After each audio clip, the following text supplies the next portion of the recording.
Pourquoi ce dernier ouvrage un peu différent des précédents?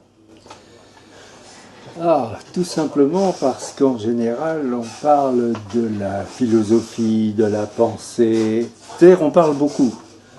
Et moi, j'ai voulu, bien qu'en préservant l'intellect et la pensée logique, proposer de faire, de devenir, d'aller vers une réelle initiation. Et donc, je parle de la méthode et surtout de la pratique.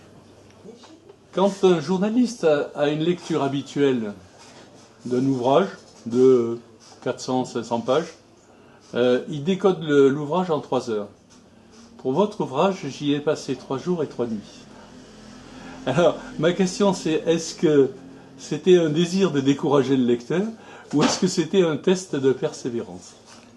Non, c'est tout simplement un accompagnement. Je veux prendre le lecteur, j'allais dire suivant la chanson, par la main, et que nous allions ensemble vers la transformation et vers l'initiation proprement dite. Alors, dans votre préambule, vous écrivez « Nous vivons une époque où l'être est oublié, et l'être avec un E capital ». Est-ce que vous pouvez nous expliquer un petit peu cette position? C'est-à-dire que je considère que depuis le siècle des Lumières, on s'attache surtout à développer la compréhension et l'intellect. Ce qui est très bien, j'ai rien contre, au contraire. Mais il y a une partie de l'homme que l'on oublie et qu'on ne lui permet jamais même de se poser la question s'il existe ou s'il n'existe pas. Alors, notre époque est l'aboutissement de ce savoir, où on sait beaucoup de choses, et tant mieux, mais on ne sait pas quoi en faire, on ne sait pas à quoi il correspond, et il y a cette intériorité humaine qu'on ne développe pas, et je crois sincèrement que la prochaine évolution même de l'éducation nationale sera d'enseigner en plus, pas en moins, mais en plus, comment devenir soi-même et devenir un être humain. Alors justement, puisqu'on parle du devenir, vous indiquez dans votre ouvrage qu'il y a 2 manières de visualiser la vérité.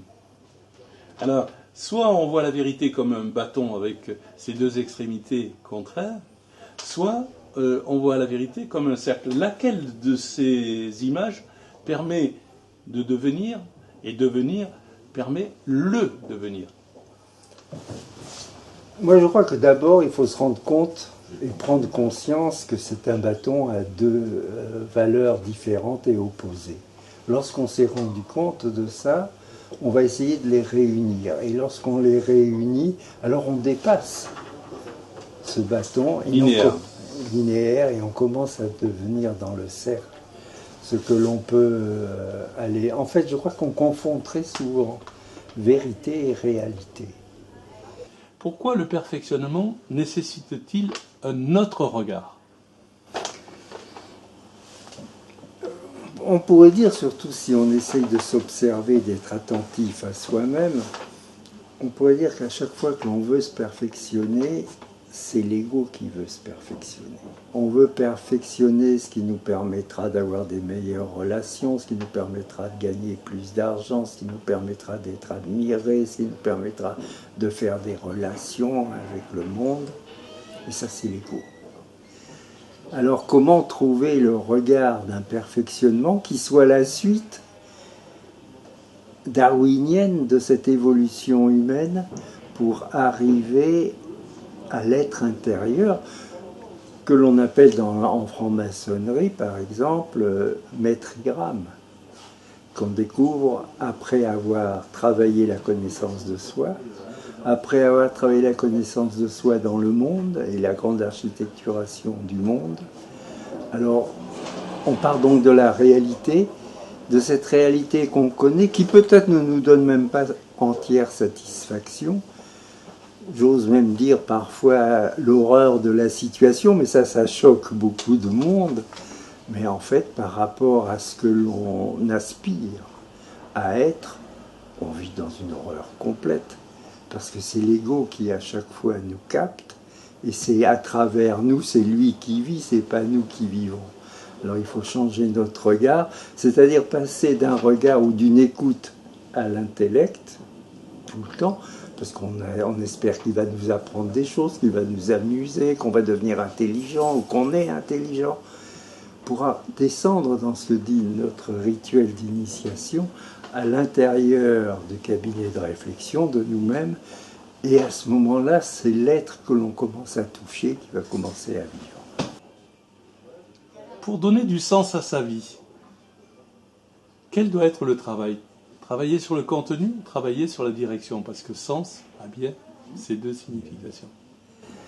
Ah, voilà une question intéressante. Voilà une question intéressante quand je veux travailler et évoluer. Vers où? D'abord, il faut que je sache d'où je pars. Qu'est-ce que je suis réellement? Parce que mon ego, lui, qui rêve de paraître, parce qu'il sait bien qu'il n'est pas ce qu'on voudrait être, donc il paraît et il joue dans la société.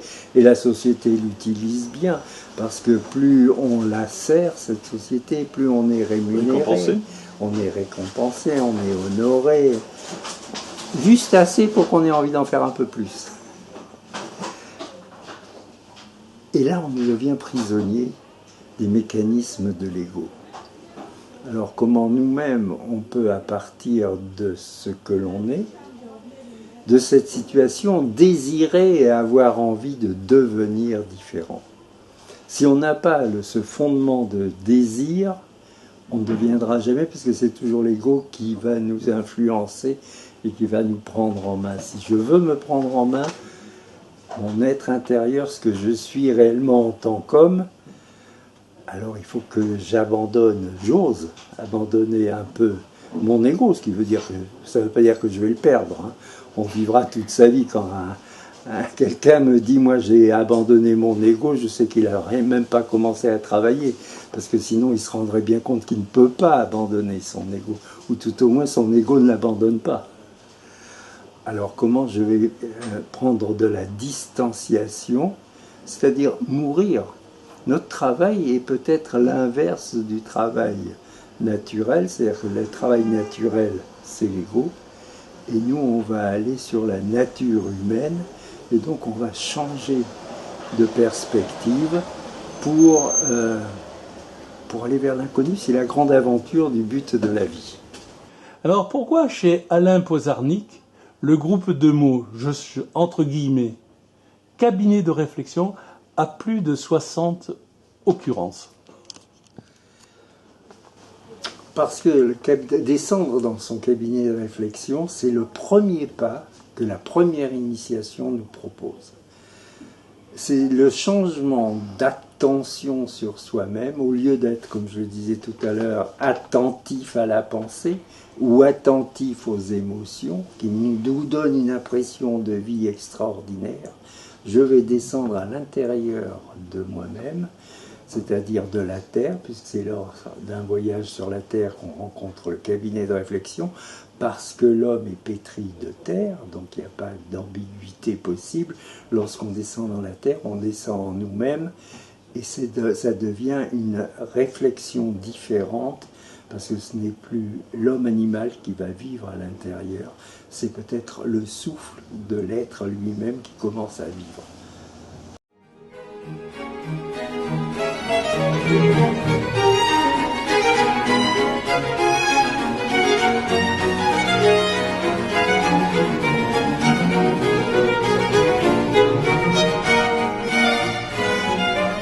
Le maître qui quitte la franc-maçonnerie est passé à côté des rencontres qu'il aurait pu faire. Les coupables, ce sont ceux qui se disent déjà maîtres et qui ne le sont pas en vérité, qui ne savent pas rencontrer un autre et qui ne savent surtout pas transmettre à un autre. Parce que lorsque l'on rencontre quelqu'un, c'est vraiment notre premier désir de lui permettre d'avancer. Mais on peut pas, on a des limites. Et puis notre ego reprend beaucoup le dessus. Beaucoup de maîtres disent « moi je suis maître, lui il est qu'apprenti, je vais lui apprendre ». Mais ça c'est notre ego qui parle, il ne lui apprend rien du tout, sinon qu'il peut le décourager en disant « si c'est que ça, un maître ». Et puis il s'en va. Il ne comprend pas non plus, bien souvent, que toute notre organisation reproduit la vie quotidienne. Bien souvent, moi j'entends dire comment on ne devrait pas voir ça en maçonnerie. Ce qui veut dire que ça devrait être un cocon protecteur et tellement parfait que lorsque je sors à l'extérieur, dans ma vie quotidienne, je suis incapable de vivre. Non, c'est bien pour nous apprendre à être présents, à être conscients. Quelle que soit la situation. Quelle que soit la situation, pour pouvoir la vivre effectivement. On ne cherche pas à devenir quelqu'un de parfait, on cherche à vivre avec plus de conscience. Et la conscience, je la prends à chaque fois que quelque chose me donne un choc. Et quand je m'ennuie, par exemple, lors d'une conférence, mais c'est merveilleux. Or, au lieu de voir pourquoi je m'ennuie et aider la personne qui est en face, on commence à lui donner des conseils ou à lui dire il est hors sujet. Mais il est en plein dans son sujet. Donc c'est à nous de savoir comment le prendre, savoir l'écouter même, parce que peut-être c'est nous qui n'avons pas la capacité d'entendre ce qu'il dit. Donc la méthode maçonnique est très particulière parce qu'elle est faite pour nous permettre de vivre au quotidien notre vie. Elle n'est pas faite pour nous isoler ou nous rendre parfaits ou nous rendre des saints. Oui. D'ailleurs, à un certain degré du rite écossais ancien et accepté, on redescend dans la vie quotidienne.